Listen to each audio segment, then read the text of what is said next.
அஸ்ஸலாமு அலைக்கும். Hi everyone. எல்லாரும் எப்படி இருக்கிறீங்க? சந்தோஷமாக இருப்பீங்க அப்படின்னு நினைக்கிறேன். ரொம்ப நாளைக்கு அப்புறமா ஒரு புதிய வீடியோவோட உங்கள் எல்லாரையும் சந்திக்கிறதுல ரொம்பவுமே சந்தோஷம். முடிஞ்ச வரைக்கும் வீடியோவை ஸ்கிப் பண்ணாமல் ஃபுல்லாக பாருங்கள். நீங்கள் பார்க்குற இந்த வீடியோ உங்களுக்கு பிடிச்சிருந்தா எந்த சேனலை மறக்காமல் சப்ஸ்கிரைப் பண்ணிக்கோங்க. இன்றைய நாள் விலாக் ஏர்லி மார்னிங்லேருந்தே ஸ்டார்ட் ஆகுது. காலையில் எழுந்திரிச்ச உடனே கோதுமை பாலப்பம் செஞ்சுருந்தேன். அது கூடவே டீயும் ஊற்றி சாப்பிட்டு முடிச்சாச்சு. அடுத்ததாக என்ன வழமை போல் வீட்டு வேலை செய்ய ஆரம்பித்தாச்சு.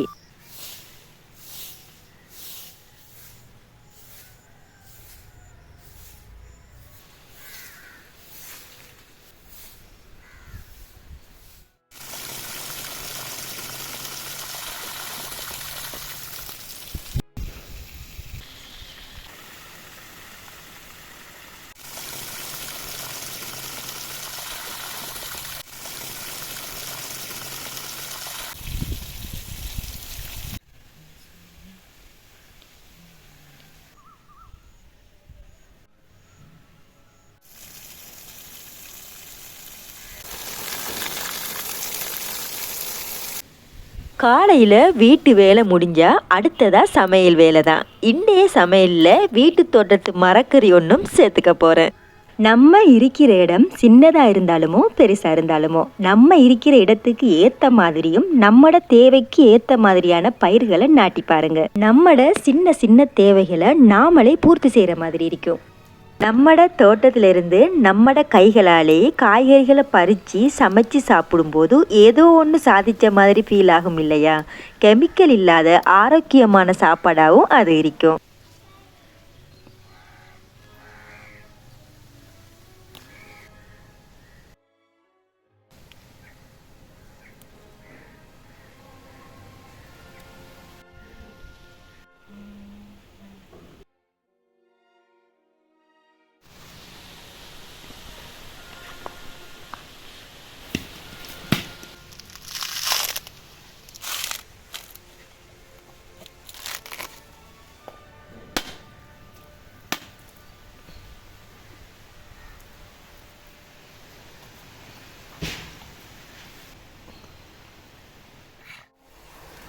பொதுவாக லேடிஸை பொறுத்தவரையில் காலையில் எழுந்திரிச்சா வீட்டு வேலையில் செய்கிறது, காலை சாப்பாடு செய்கிறது, அங்கெல்லாம் மத்தியான சாப்பாடு, நைட் சாப்பாடு செய்கிறது, பிள்ளைகளை கவனிக்கிறது அப்படின்டே காலம் போகும் இல்லையா?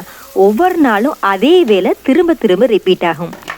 அந்த மாதிரி டைமில் என்னடா வாழ்க்கை இது அப்படின்ட்டு தோணும். இந்த மாதிரி சமயத்தில் தான் எங்கேயாவது வெளியில் போய் வந்தால் மனசுக்கு கொஞ்சம் ரிலாக்ஸாக இருக்கிற மாதிரி தோணும் இல்லையா? அதனால தான் இன்றைக்கு சமைச்சு எடுத்துட்டு வெளியில் எங்கேயாவது கொண்டு போய் சாப்பிட்ற மாதிரி தான் பிளானே. எங்களோட சேர்த்து எங்களோட ஃபெமிலியாக்களும் வாரண்டு சொல்லியிருந்தாங்க. விசேஷமான சமையல்லாம் ஒன்றும் இல்லை, தேங்காய் சோறும் கோழிக்கறியும் இப்போ பறிச்சிட்டு வந்த பயிற்றங்காய் கறியும் தான். கோழி இறைச்சியை நல்லா பொரிச்சிட்டு வெங்காயம், கருவேப்பிலை, பச்சை மிளகாய், ஏலம், கருவா போட்டு எண்ணெயில் தாளிச்சிட்டு தக்காளி பழமும் சேர்த்து வதக்கிட்டு அது கூடவே தேவையான அளவுக்கு உப்பு, மிளகாய்த்தூள், சீரகத்தூள், இஞ்சி பூண்டு பேஸ்ட்டும் சேர்த்து வதக்கிட்டு எண்ணெய் கொஞ்சம் திரண்டு வார டைமில் கோழியை அதுக்குள்ளே சேர்த்து மிக்ஸ் பண்ணி விட்டுட்டு திக்காக கொஞ்சம் தேங்காய் பால் சேர்த்து நல்லா கொதிக்க விட்டு இறக்கிக்கிட்டேன்.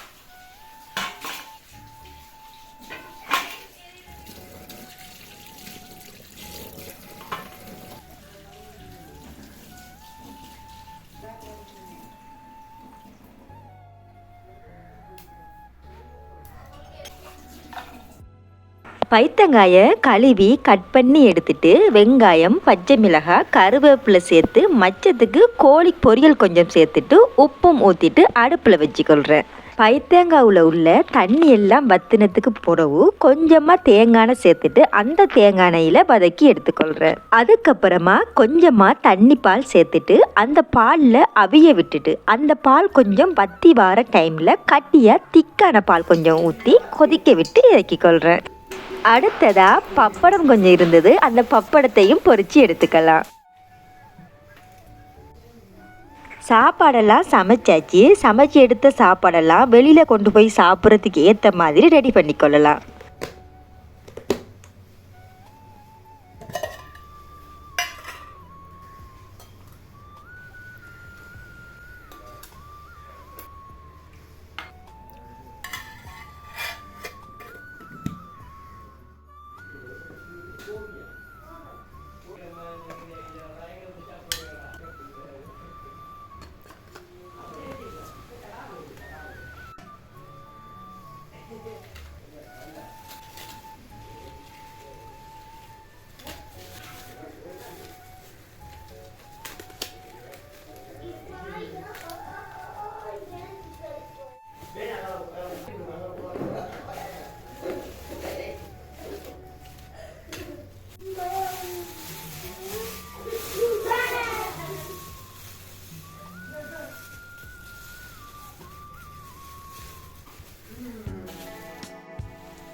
எங்கள் ஊர் பீச் சைட்டுக்கு தான் சாப்பிட்றதுக்காக வந்திருக்கிறோம்.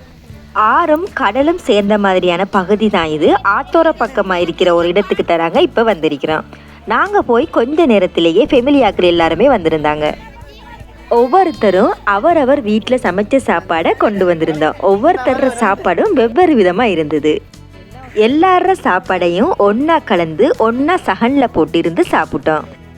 சாப்பாட்டில் எந்த குறையுமே வரையில. இந்த கறி அவங்க சமைச்சது, அந்த கறி இவங்க சமைச்சது, இவங்களோட சாப்பாடு ருசியாக இருக்கி அவங்களோட சாப்பாடு ருசியாக இல்லை அப்படின்னு எந்த கதையுமே வரையில. எல்லாருமே சிரித்து பேசி சந்தோஷமாக சாப்பிட்டோம்.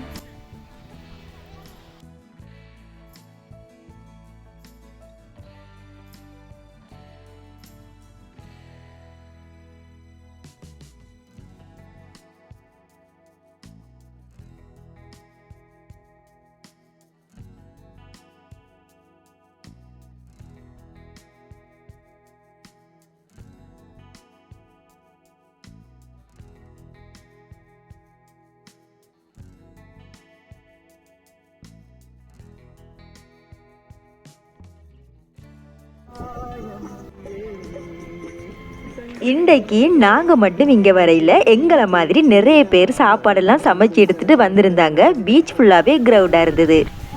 இந்த ஊரை பொறுத்த வரையில் இது ஒரு வளமையான விஷயந்தான். அநேகமாக ஈஸ்டர்ன் சைட்டில் உள்ளவங்கள்ட்ட இந்த வழக்கம் இருக்குது இல்லையா? இதுவும் ஒரு சந்தோஷம்தான்.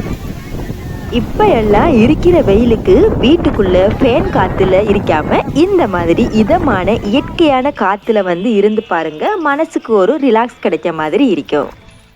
ஓகே, இந்த வீடியோ ஏதோ ஒரு வகையில் உங்களுக்கு பிடிச்சிருக்குமென்னு நினைக்கிறேன். வீடியோ பிடிச்சிருந்தால் லைக் பண்ணுங்கள், சப்ஸ்கிரைப் பண்ணுங்கள். இன்னும் ஒரு புதிய வீடியோவோட உங்கள் எல்லாரையும் சந்திக்கும் வரை பாய். அஸ்ஸலாமு அலைக்கும்.